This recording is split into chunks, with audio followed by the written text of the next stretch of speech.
ఎన్నికల ఫలితాల్లో గ్రాడ్యుయేట్స్ అలాగే ఉపాధ్యాయ ఓటర్లంతా కూడా గొప్ప తీర్పుని తెలంగాణలో ఇచ్చిండ్రు. ఇది ఉపాధ్యాయుల గెలుపుగా, పట్టభద్రుల గెలుపుగా మేము భావిస్తూ ఉన్నాం. టీచర్ ఎమ్మెల్సీగా గౌరవ మల్క కొమరయ్య గారిని, పట్టభద్రుల ఎమ్మెల్సీగా చిన్నమైల అంజిరెడ్డి గారిని పెద్ద మెజారిటీని అందజేసి గెలిపించినందుకు వారందరికీ కూడా హృదయపూర్వకంగా మేము ధన్యవాదాలు తెలియజేస్తూ ఉన్నాం. అయితే తెలంగాణలో మార్పు మొదలైంది అనేదానికి ఈ ఎమ్మెల్సీ ఎన్నికలు ఉదాహరణ అని చెప్పి సందర్భంగా భావిస్తూ ఉన్నాము. గడిచినటువంటి ఈ 15 నెలల కాంగ్రెస్ పార్టీ ప్రభుత్వం లోపల ప్రతి ఒక్క వర్గాన్ని మోసం చేసింది, ప్రతి ఒక్క వర్గానికి కూడా అన్యాయం చేస్తూ ఉన్నది. అందుకొరకే ఇవాళ గ్రాడ్యుయేట్స్ అయినటువంటి పట్టభద్ర ఓటర్లు, టీచర్ ఓటర్లంతా కూడా గొప్ప తీర్పుని, మార్పుని కోరుకున్నారు కాబట్టే ఈ రకమైనటువంటి విజయాన్ని అందజేసిండ్రు.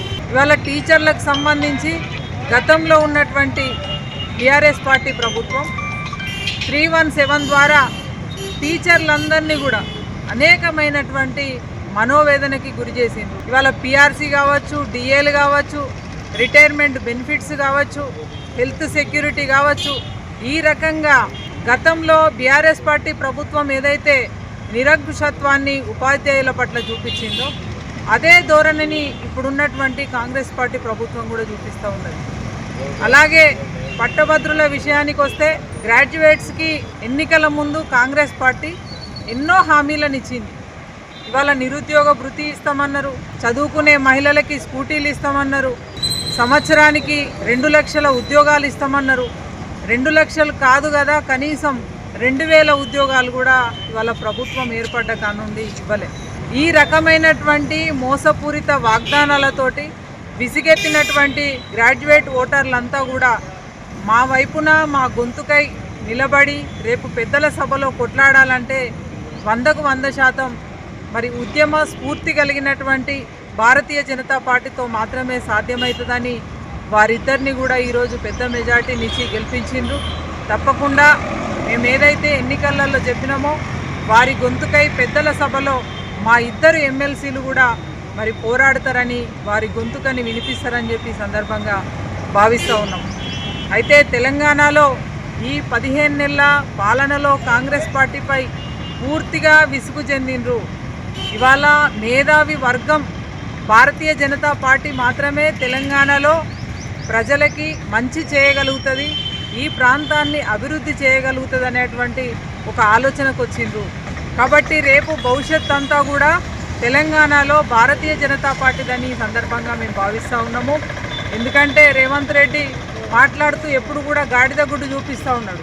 ఇలా ఎమ్మెల్సీ ఎన్నికలలో 100కు 100% ప్రజలు మేధావి వర్గం ఇవాళ గాడిద గుడ్డునిచ్చిండ్రు కాంగ్రెస్ పార్టీకి. రేపు స్థానిక సంస్థలలో కూడా ఇదే పరిస్థితి ఉంటుంది. భవిష్యత్తు మొత్తం కూడా తెలంగాణలో భారతీయ జనతా పార్టీది, కాషాయ సైనికులది అని చెప్పి సందర్భంగా భావిస్తూ ఉన్నాము. మార్పు మొదలైంది. ఇవాళ ప్రజలందరినీ కూడా మేము కోరుతూ ఉన్నాము, అత్యంత చైతన్యవంతులు మీరంతా కూడా.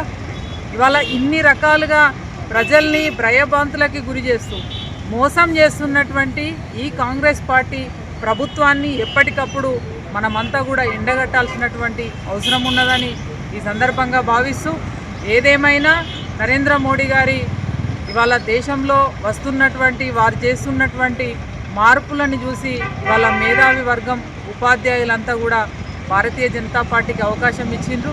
తప్పకుండా మీరు ఇచ్చినటువంటి నమ్మకాన్ని నిలబెట్టుకునేటువంటి ప్రయత్నం 100కు 100% మేము చేస్తామని మరొకసారి తెలియజేస్తూ, గెలిచినటువంటి మా ఇద్దరు ఎమ్మెల్సీలకు కూడా హృదయపూర్వకంగా శుభాకాంక్షలు తెలియజేస్తూ, ఈ గెలుపు ఓటరు మహాశైలదని మరొకసారి తెలియజేస్తూ, ముఖ్యంగా ఇందులో కీలకంగా ప్రతి ఓటర్ను కూడా కలిసి పనిచేసినటువంటి మా కార్యకర్తలది ఈ విజయం. కార్యకర్తలకి, నాయకులందరికీ కూడా భారతీయ జనతా పార్టీ రామగుండం నియోజకవర్గం నుండి హృదయపూర్వకంగా మేము ధన్యవాదాలు తెలియజేస్తా ఉన్నాము. భారత్ మాతాకి జై.